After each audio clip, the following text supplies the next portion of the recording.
Hey, it's Captain Matt with Captain's Quarters First Class, a podcast from the Lighting Trade School. The marketing and advertising about the follow up and the win back campaigns was a big hit. So today I'm going to talk a little bit more about, I'm going to call it marketing and advertising, maybe branding, definitely client expectations, client experience.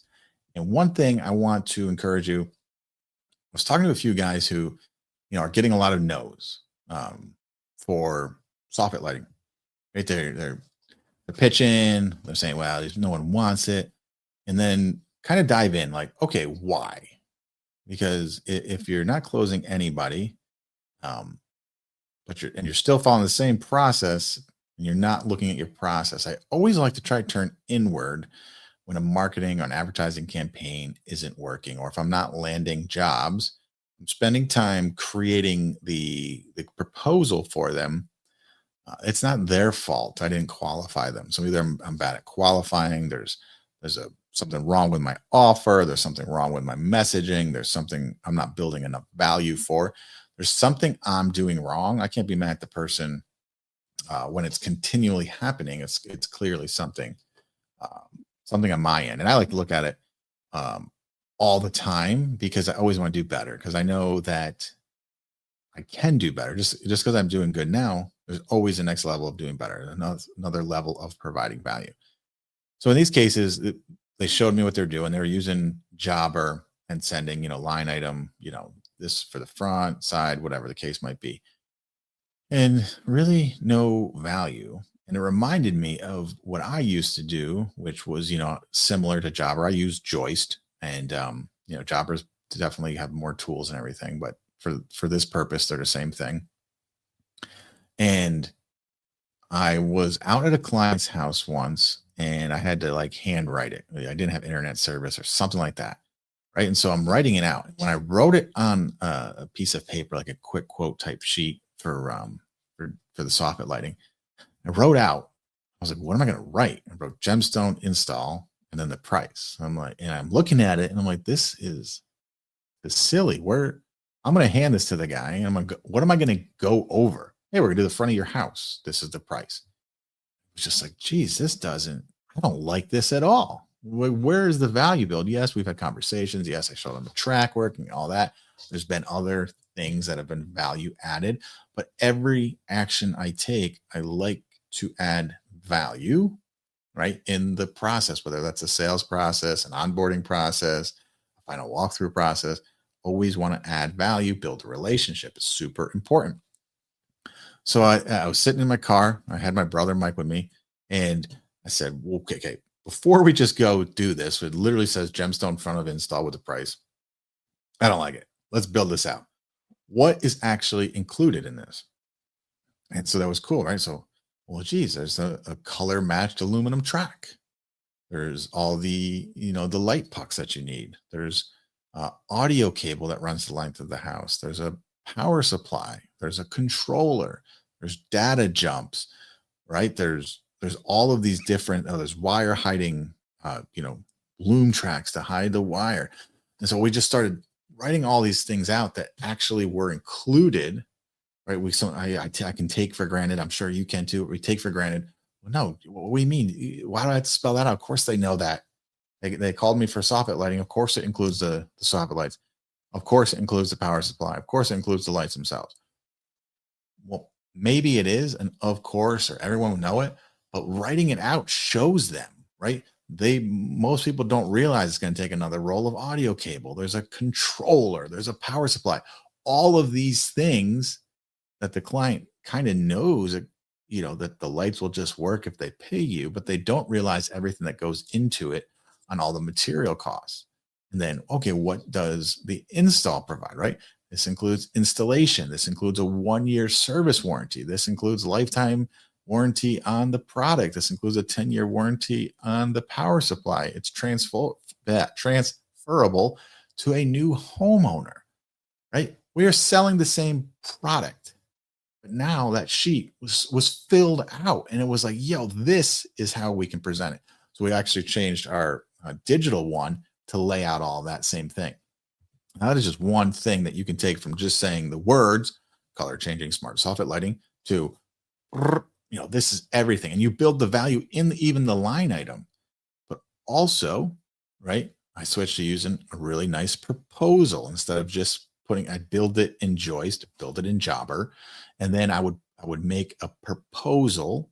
It's make a template of example jobs. What does it look like during the day? All the FAQs we all know we always get for whatever job you're doing, whatever service you're offering. The most common questions. It's the ones that you have to go over with clients every time. So in the proposal, I'm answering all the questions that I know for a fact that they're going to have. I'm able to answer the questions before they actually voice them to me. They already have them. Now I'm answering them without being asked. So this proposal hits all that. Plus, it shows mock-ups of their house, right? And it's awesome. That's a great PDF. Then I go even one step further, and I'm sitting down recording myself going over this PDF page by page, building value, stacking value upon stacking value, showing daytime, showing wire hiding, showing the power supply, all of these things that I know actually matter to the client, showing this is a mock-up. This is what it looks like in real life on the same house. This is another mock-up. This is what it came out looking like. So now when you see your mock-up, you can better understand what the mock-up looks like versus what it will look like in real life. Right? All of this, I'm videoing. I have myself in the corner of the screen.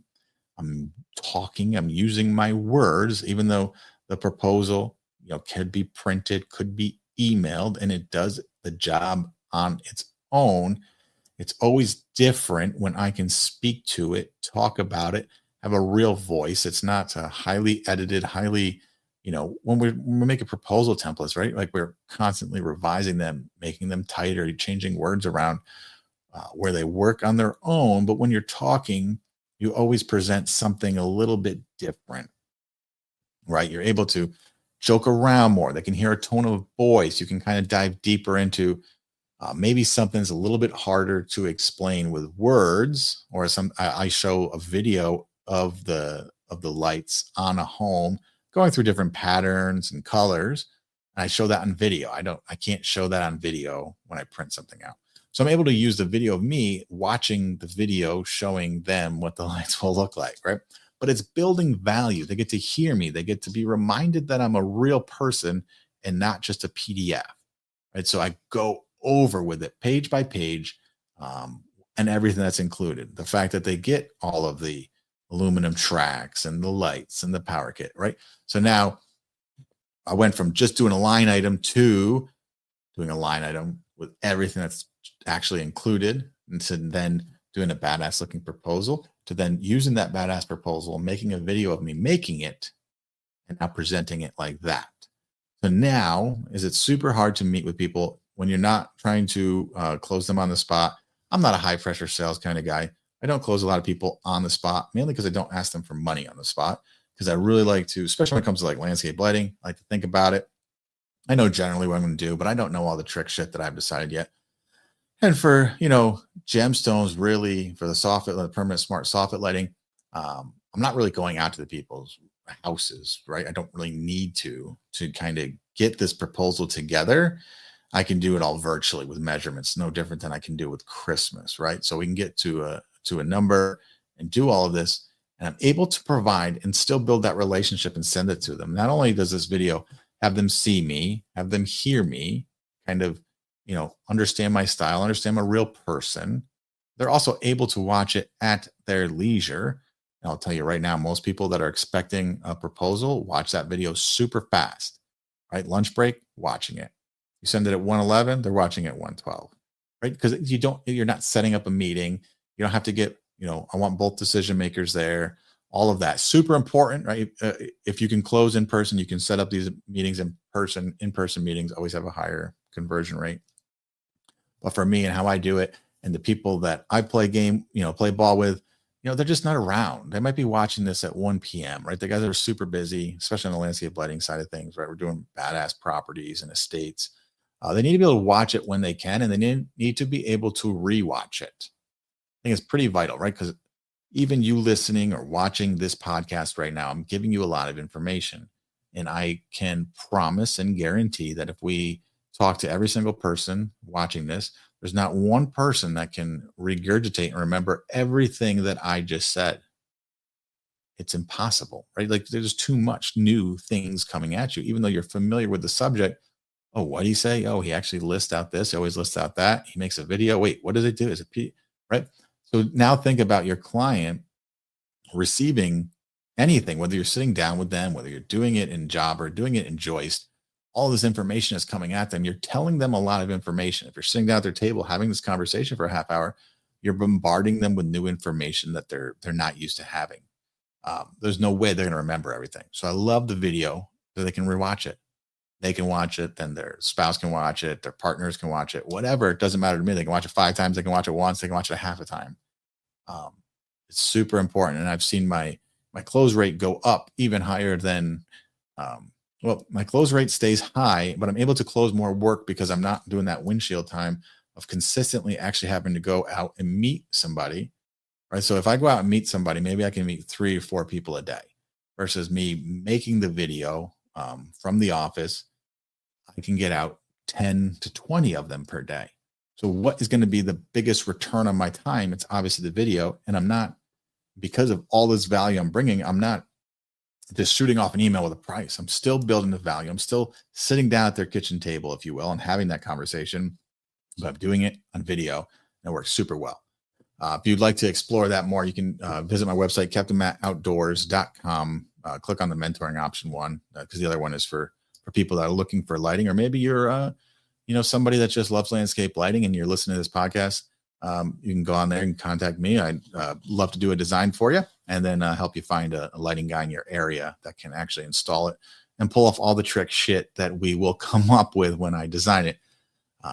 So yeah, check it out. Do review your process. I would encourage you, if you're listening to this still at the end here, review your process when you send out a proposal or when you tell a client your rate, or however you deliver a proposal, whether it's in person, whether it's day of, day after, a week later. Dive into it. Tear it apart. Every time someone says no, try to figure out why without blaming the person that says no. You can take that on as yourself. What could you have done better? How could you have made a better process, set a better expectation, something that you can change or you can test out on the next one, so that you can constantly and continually be upping the game on your end to provide value and allow the people to understand the value that you're actually bringing to them, like why they want to hire you. It's beyond just getting lights, right? I always say, if you want lights, you can go to Home Depot, right? So there is a way to do it. I would encourage you to dive in deep, see how you're doing it, review your close rate. And even if you have a high close rate, what if you made a small tweak, made it better? You got it another 1%, another 0.5%. Always be diving in, always be reflecting on what you can do better. All right, guys, this has been Captain's Quarters First Class podcast from the Lighting Trade School. Hope you all have a great week, and I'll see you next time.